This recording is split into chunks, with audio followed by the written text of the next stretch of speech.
ঢাকার পূর্বাচল ৩০০ ফিট সড়কে সম্প্রতি ধরা পড়েছে এক ব্যক্তি কয়েকটি জীবিত বক বিক্রি করছেন। সাদা ও বাদামি পালকের এই জলচর পাখিগুলো একসময় বাংলাদেশের আকাশ, খালবিল এবং ধানক্ষেতের প্রাণবন্ত দৃশ্যের অংশ ছিল। আজ নগদ টাকায় বিক্রি হওয়া এই দৃশ্য কেবল স্থানীয় নয়, জাতীয় ও আন্তর্জাতিক পর্যায়ে পরিবেশ সংকটের অশনি সংকেত হিসেবে দেখা হচ্ছে।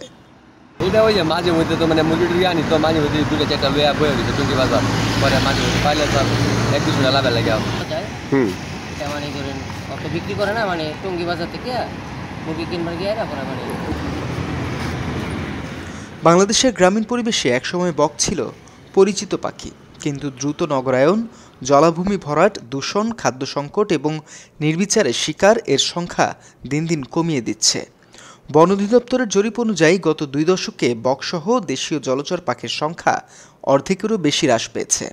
২০১২ সালের বন্যপ্রাণী সংরক্ষণ ও নিরাপত্তা আইন অনুযায়ী শিকার, বিক্রি বা পরিবহন দণ্ডনীয় অপরাধ। তবুও আইন প্রয়োগে দুর্বলতা, বাজারের চাহিদা এবং সচেতনতার অভাব এই অবৈধ বাণিজ্যকে থামাতে পারছে না। বিশেষজ্ঞরা বলছেন, বক শুধু সৌন্দর্যের প্রতীক নয়, কৃষি ব্যবস্থায় ভারসাম্য রক্ষায় গুরুত্বপূর্ণ ভূমিকা রাখে।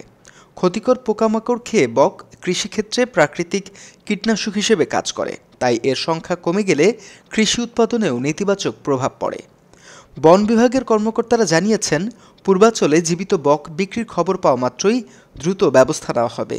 স্থানীয় প্রশাসন ও বন বিভাগ মাঠ পর্যায়ে নজরদারি বাড়াবে। অপরাধীদের জন্য আইনগত ব্যবস্থা এবং ভ্রাম্যমাণ আদালতের উদ্যোগ নেওয়া হবে।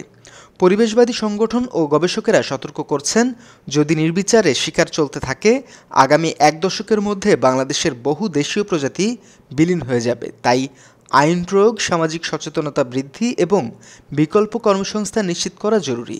পূর্বাচলের ৩০০ ফিট সড়কে জীবিত বক বিক্রির দৃশ্য কেবল স্থানীয় ঘটনা নয়, এটি দেশের পরিবেশ ও বৈশ্বিক জীববৈচিত্র্য হুমকির প্রতিফলন।